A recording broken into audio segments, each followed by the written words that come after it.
नमस्कार, आपका बहुत स्वागत है टीवी7 भारत पर। मैं हूं आपके साथ प्रीति सिंह यादव। कार्यक्रम की शुरुआत करेंगे। नई दिल्ली में बीजेपी की संगठनात्मक गतिविधियों के बीच प्रधानमंत्री नरेंद्र मोदी बीजेपी मुख्यालय पहुंचे। यहां उन्होंने पार्टी के नवनियुक्त राष्ट्रीय पदाधिकारियों और बीजेपी अध्यक्ष नितिन नवीन की नई टीम के साथ अहम बैठक की है। आपको बता दें कि मुख्यालय पहुंचने पर नितिन नवीन ने प्रधानमंत्री नरेंद्र मोदी का फूलों का गुलदस्ता देकर स्वागत किया।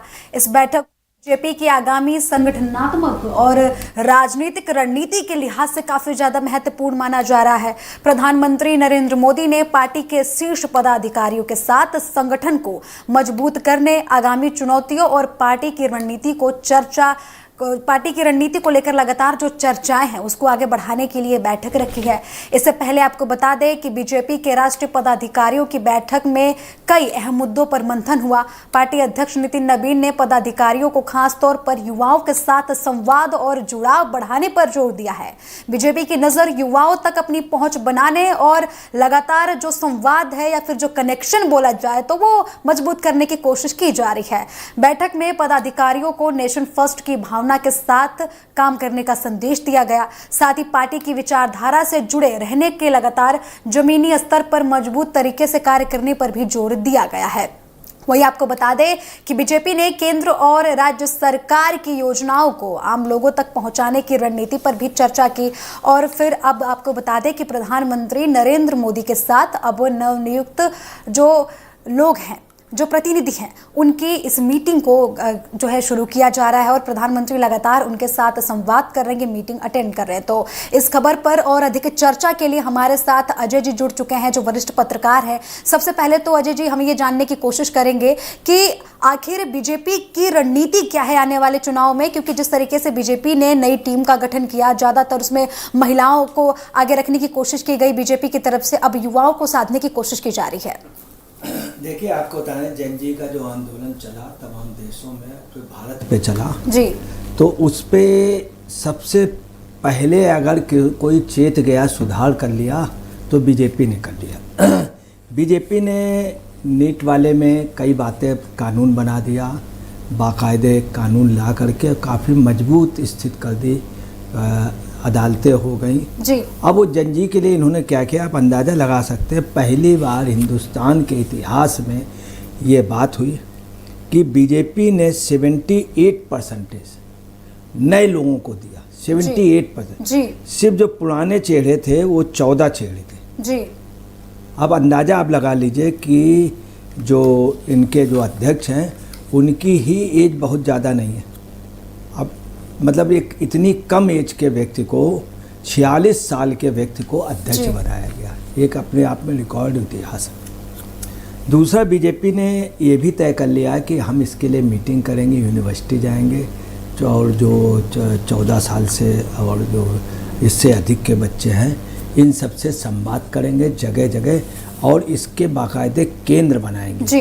केंद्र में इनको जोड़ेंगे, युवा सम्मेलन करेंगे, जन जी के सम्मेलन करेंगे और इनकी समस्याओं को समाधान करेंगे। इनके बीच में शक्कर के तरीके मिल जाएंगे जी। और इनको पॉजिटिव उसमें खासतौर से नेशन फर्स्ट के विचार पे, इनकी बेरोजगारी को दूर करने के लिए, इनकी समस्याओं को दूर करने के लिए हम विचार। आज की मीटिंग का मेन उद्देश्य यही था, एक ये, दूसरा वंदे मातरम। तो जितनी तेज़ी से बीजेपी ने महिलाओं को किया है और यहाँ तक किया है कि आप अंदाज़ा लगाए, 2 मुस्लिम पहली बार, 2 पहली बार ईसाई, आदिवासी लोगों को लिया है, सिखों को लिया है और सिखों के साथ पारसी को लिया है जी। तो मतलब सभी मजहब के लोग भी लिए। तो तमाम ऐसी बीजेपी की आज जो 65 सदस्यीय कार्यकारिणी है वो भी आज आई और उन्होंने मोदी जी से मुलाकात की। बहुत अच्छे माहौल पे मुलाकात हुई।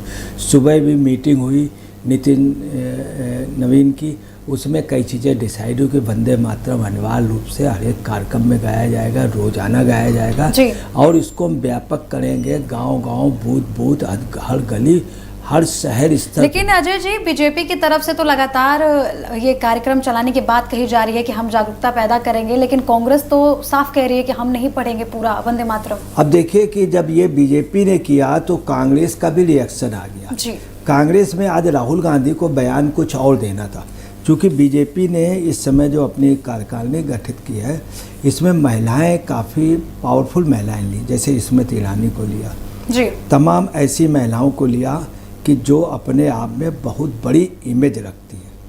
यही नहीं, 13 राष्ट्रीय उपाध्यक्ष बनाए इसमें महिलाएं हैं, और उन्होंने राष्ट्रीय महासचिव बनाए। इन सब के अलावा 18% महिलाएं, जिसमें वसुंधरा राजे जैसी जो अध्यक्ष से 38 साल बड़ी हैं। अब अंदाज़ा आप लगा सकते हैं। तो ये सब देख करके राहुल गांधी ने भी अपना रुख बदल लिया। आज इन्हें भाषण दूसरा देना था, ये भाषण दूसरा दिए। इन्होंने कहा देश की शक्ति है नारी जी, इन्होंने कहा युवा यहाँ के प्राण हैं, और युवाओं के लिए बहुत ज़्यादा, जन जी के लिए। तो आप देखिए कि बीजेपी अगर कर रही है तो उसका देखिए कांग्रेस में भी एक ये आया नकल करने का। दूसरी बात, कांग्रेस महसूस कर गई कहीं हम चूक ना जाए जी, मगर उन्होंने कार्यक्रम आयोजित किया, इन्होंने बयान दिया, उनके कार्यक्रम में आज से अमल हो गया। और शाम की ये पोजीशन है तमाम, उस पर ये हो गया कि कल मॉर्निंग से आज भी पोजीशन है, वंदे मातरम का गायन शुरू हो गया। और कल सुबह से लोगों ने वंदे मातरम, कई आरएसएस वालों ने लड़ लिया। कल सुबह से वंदे मातरम का कई कॉलेजों, कई स्कूल में शुरू हो जाएगा। तो ये सब अगर देखा जाए तो बीजेपी ने कितने हिसाब से सब ये किया है जी। अब आप अंदाज लगा ले, इसी देश में पहले इतनी बुरी स्थिति थी कि पूछे नहीं। मतलब सेना के पास जूते पहनने के लिए नहीं थे जी, और यही नहीं, जो हमारे ओलंपिक एशियाड में जाते थे जूते पहनने के लिए नहीं थे। और वहीं इसी देश के प्रधानमंत्री की सिगरेट जहाज़ से आती थी, नेहरू जी की। आज ये स्थिति नहीं। सबसे बड़ी बात आई है कि इधर काफ़ी खर्चे कम कर दिए गए हैं। जो मंत्रिमंडल या प्रधानमंत्री वगैरह खर्चे थे, वो गाड़ी वगैरह के इन सब के खर्चे बंद कम किए गए। आज भी वो देखने को मिला मोदी जी के आने पर जी, कि मतलब किस तरह से पेट्रोल की व्यवस्था बचत की जा रही, तमाम संसाधनों, तमाम खर्चे जो महंगे व्यंजन थे वो बंद हो गए। तो कुल मिलाकर के एक अच्छी और शुरुआत हो गई। ऐसा लग रहा है कि इस देश में जो जन जे के बच्चे हैं और जो युवा लोग हैं, इनके लिए कुछ वास्तव में कुछ अच्छा होने जा रहा है। तो जिस तरीके से जेनजी को साधने की कोशिश की जा रही है सभी पार्टियों द्वारा, कांग्रेस भी आज को आपको बता दें कि पुणे में जो है संवाद कर रहे हैं राहुल गांधी, छात्रों को साधने की पूरी कोशिश कर रहे हैं। छात्रों की गूंज कार्यक्रम में है वो, तो वहां पर भी वो बोल रहे हैं कि मैं राजनीति करने नहीं आया हूं, मैं छात्रों की आवाज़ें सुनने के लिए आया हूं। और यहाँ बीजेपी के भी द्वारा लगातार युवाओं के लिए संवाद के लिए कार्यक्रम चलाने की बात कही जा रही है। तो आने वाले विधानसभा चुनाव के लिहाज से देखा जाए या फिर लोकसभा चुनाव के लिहाज से देखा जाए तो कितना महत्वपूर्ण होने वाला है? आपको बता दें, आज जो सबसे बड़ी बात जो राहुल के बयान हैं, हम आपको सुनने आया हूँ, हम आपकी बात सुनने आए जी।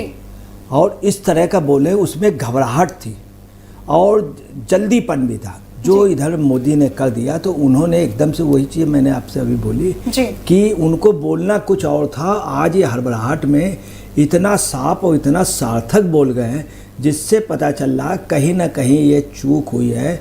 ये पहली चूक ये महसूस कर रहे हैं कि जंजे का जो आंदोलन हुआ, उन लोगों ने वास्तव में, लड़कों ने त्याग किया, और दीपके ने, आशुतोष ने, और इन लोगों ने अनशन का बाकायदे ये किया, और साथ में बांगचुक ने आमरण अनशन किया। जब फसल पक गई तो कांग्रेस काटने पहुंच गई। अब कांग्रेस महसूस कर रही कि ये आंदोलन हमें करना चाहिए। फिर ये जगह जगह झंडा लेकर के इन्होंने पूरे देश में उसकी फसल काटने की कोशिश, उसमें भी कांग्रेस नाकाम हुई। और लोगों को फ़ायदा मिला है, सपा को फ़ायदा मिला है, आप पार्टी को फ़ायदा मिला है थोड़ा।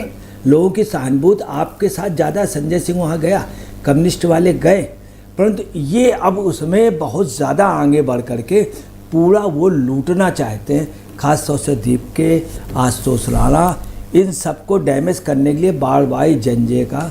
मगर कितना सफल इनका आंदोलन होता है, उसमें कई प्रश्न चिन्ह लग रहे हैं। आज पुणे में भी दबी जवान लोग कह रहे थे ये यहाँ तो आ गए, परंतु ये झारखंड क्यों नहीं गए? जी बिल्कुल। एक चीज़ और युवाओं में, बच्चों में है, झारखंड में तो राहुल गांधी के पुतले फूके गए हैं। हाँ, पुतले फूके गए हैं। आपको ये भी बता दें, वहाँ पे पुलिस पुतले फूकने वालों को बहुत मार रही, जेल में डाल दे रही। उसके बावजूद भी लोग पुतले फूक रहे हैं। वहाँ जब से सबसे मेन जो बात हुई, वहाँ 5 लाख रुपए का पर्चा बेचा गया। 25 लाख रुपए परीक्षा में, इंटरव्यू में 25 लाख रुपए, तो बहुत बड़ी कमाई हुई है। और वहाँ के लोगों का कहना, वो सत्ता दल के लोग जो वहाँ के मौजूदा स्टेट गवर्नमेंट है और उनके जो पार्टनर हैं जनता दल और ख़ास तौर से कांग्रेस, इन सब की उसमें मिली भगत, इसीलिए वो ईडी की जांच होनी चाहिए कराने को तैयार नहीं, सीबीआई की जांच। तो ये भी एक वजह रही कि राहुल गांधी को इसका पूरा लोग विश्वास नहीं कर पा रहे हैं कि उस शख्स को सिर्फ जंतर मंतर दिख रहा था और दूसरे राज्य दिख रहे हैं, मगर झारखंड में इलाहाबाद तक वो जाते हैं, परंतु वहीं से कुछ 100 किलोमीटर दूरी पे वो झारखंड नहीं जाते हैं। जी, अब तो पुणे भी चले गए, उसी वक्त प्रयागराज भी गए थे वो छात्रों की गूंज करने के लिए। तो तीनों जगह इन्होंने बहुत पैसा खर्च किया, अपने आदमियों को ढो करके लाए, परंतु वो रिस्पॉन्स नहीं मिला। जो हमने 75 का देखा है जयप्रकाश नारायण जी का, हम उस समय जेल गए, जो उस समय छात्रों में, लड़कों में जो एक जज्बा था, वो जज्बा नहीं। उस समय लड़के बराबर पुलिस से लड़ते थे, पुलिस मारती थी, लड़के सहते थे। और यही नहीं, आप समझ भयंकर जाड़े में भी 3-3, 4-4 कमीज पहन करके निकल पड़ते थे कॉलेजों में, आप प्रदर्शन करते थे, नारे लगाते थे, बुरी तरह से मारे जाते थे, पीटे जाते, और जेल जाने के बाद आने को तैयार नहीं थे। 19 महीने जेल पे रहे। आज ये पोजीशन है कि राहुल गांधी कल धरने में पहुंच गए। सबसे ज़्यादा जो छात्रों को दुख हुआ है, यदि कल राहुल आमरण अनशन में बैठ जाते जी, या 20 दिन 14 हुए दिखाई दिए थे वहाँ पे, 20 दिन या 24 दिन का ये आमरण अनशन कर देते, या 14 दिन का कर देते, 10 दिन का, तो इमेज दूसरी होनी होती। यहाँ लोगों का कहना कि असली गांधी ने आमरण अनशन किया था, तब महात्मा गांधी को अंबेडकर जी ने जीवन दान दिया। अंबेडकर जी को लगा कि वास्तव में महात्मा गांधी हैं।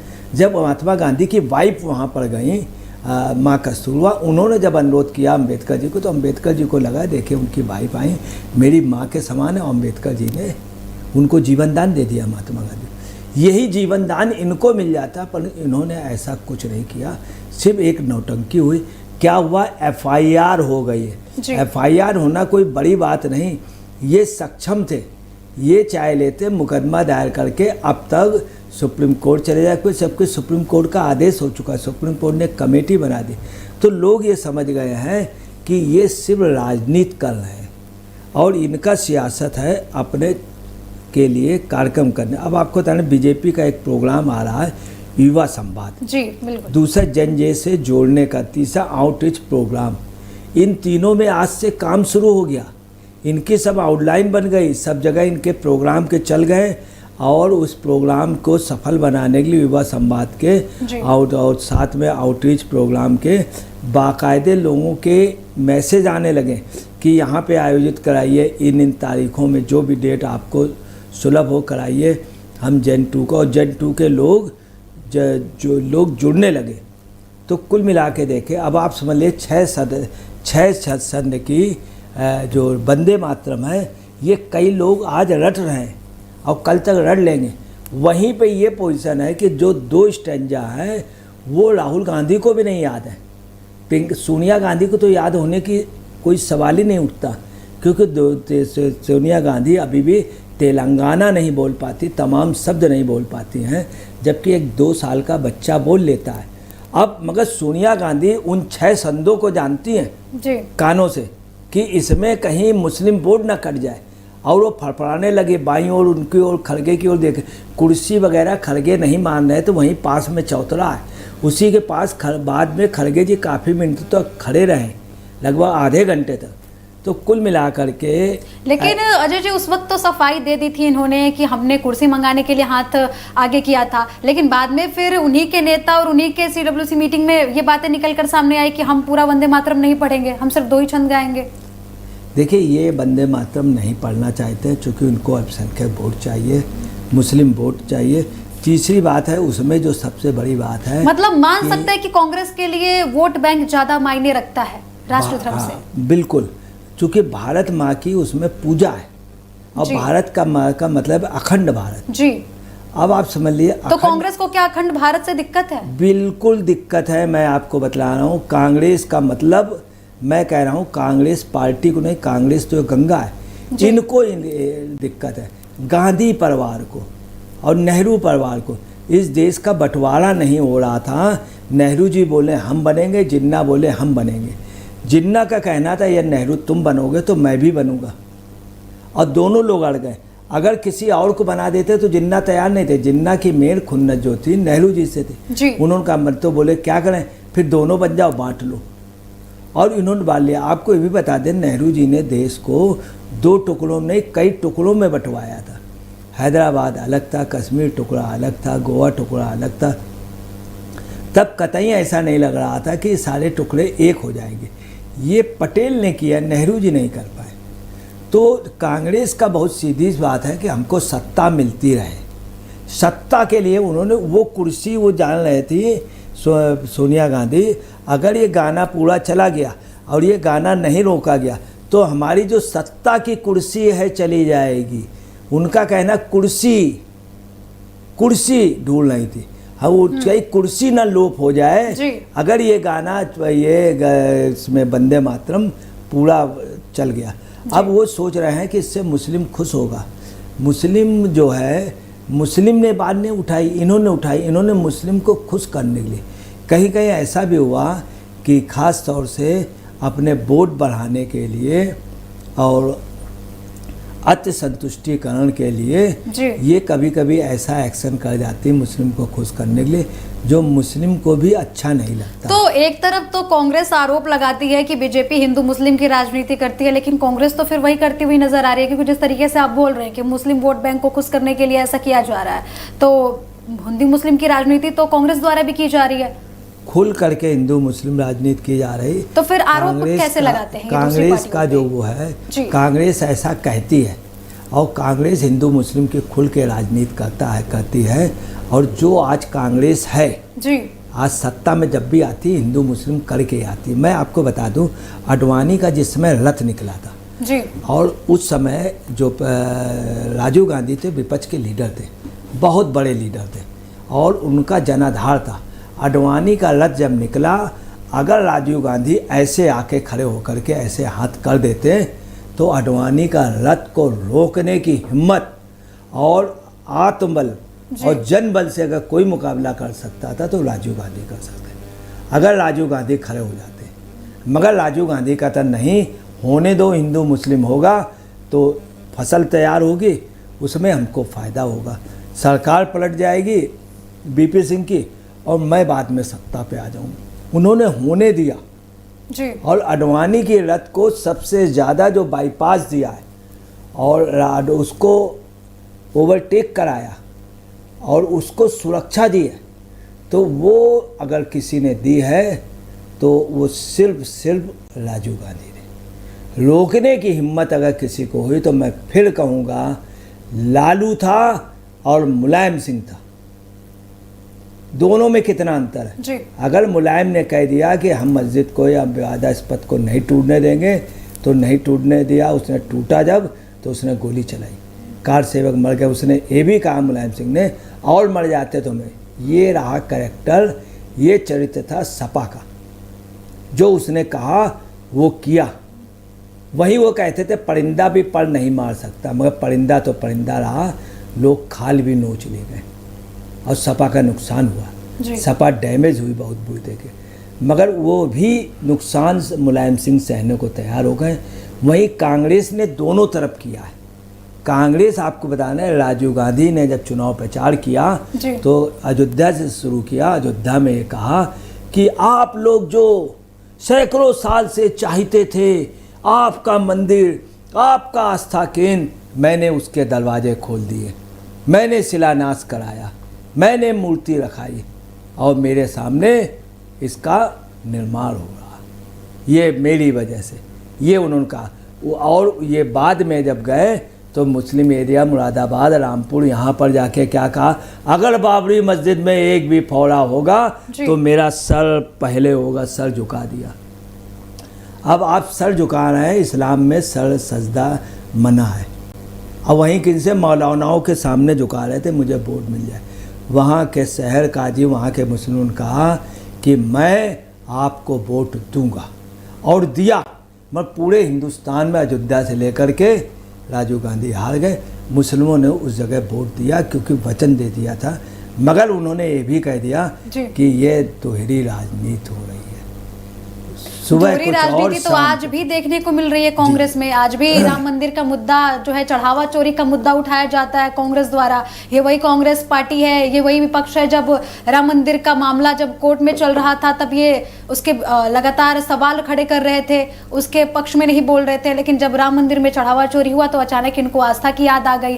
कांग्रेस का कोई भी नेता हो, समाजवादी पार्टी का कोई भी नेता हो, कभी तक राम मंदिर कभी भी दर्शन करने के लिए नहीं गए, कभी भी मंदिर परिसर में कदम रखने की कोशिश नहीं की। लेकिन जिस तरीके से चढ़ावा चोरी का मुद्दा निकलकर सामने आया तो सभी दल जो है हमलावर हो गए, और सबसे खास तौर पर बीजेपी पर हमलावर हो गए। बीजेपी को साधने की कोशिश की गई पूरे मामले में। देखिए, आपको बता दें कि राहुल जी के परिवार का रहा है कि ये लोगों की जो सफलता की वजह रही हमेशा दो नाव में पैर चलने की, या दोहरा मापदंड। दो लोग कहते दो नाव में पैर के मत चलो, मगर ये इतने खिलाड़ी हैं। तो क्या यही कारण है कि सत्ता में नहीं आ पा रही कांग्रेस? अगर एक नाव डूब रही तो पैर हटा के दूसरे में बैठ जाते। तो क्या यही कारण है अजय जी? इसी कारण ये पार होते रहें और ये नाव की सवारी करते रहें, कुर्सी पे विराजमान रहें, हमेशा सत्ता की सवारी करते रहें। क्योंकि दो पैर पे दो मापदंड रहे इनको। हिंदू मुस्लिम लड़ाने में सबसे बड़ा योगदान इनका रहा, आम कांग्रेसियों का नहीं, इनका रहा। तमाम मुस्लिम लीडर हुए, खान अब्दुल गफ्फार खान, पख्तून और बलूच के, उन्होंने हिंदू मुस्लिम नहीं लड़ाया। और वो क्या हुए, उनकी बहुत बुरी स्थिति हुई। यही नहीं, इस देश में एक से एक बड़े मुस्लिम लीडर भी हुए, उन्होंने इतना नहीं किया। चूँकि वो एक तरफा अगर हैं तो निपट गए, या अगर वो निष्पक्ष रहें तो निपट गए।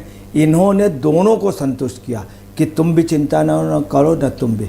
जानबूझ करके मैं आपको बता रहा हूँ, खबरें यहाँ तक की हैं कि जो कत्लेआम हुआ देश की आज़ादी के बाद, वो जानबूझ करके इसलिए भी नेहरू सरकार, नेहरू जी चुप रहें कि जब हिंदू वहाँ से मरा हुआ आएगा, कटा हुआ आएगा, तो हमको यहाँ ये फ़ायदा रहेगा, यहाँ का हिंदू जो है वो दलित होगा, जिससे हमको मजबूरी में वोट देगा।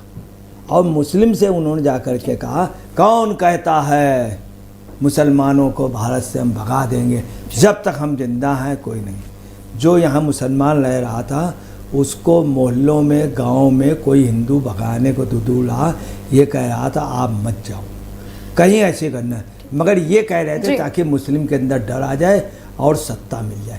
यही चीज़ मुलायम सिंह ने भी कहा है कई बार राम मंदिर बारे में, मुसलमानों तुमको अपनी सुरक्षा स्वयं करनी होगी, कुछ अपनी सुरक्षा के लिए रखो।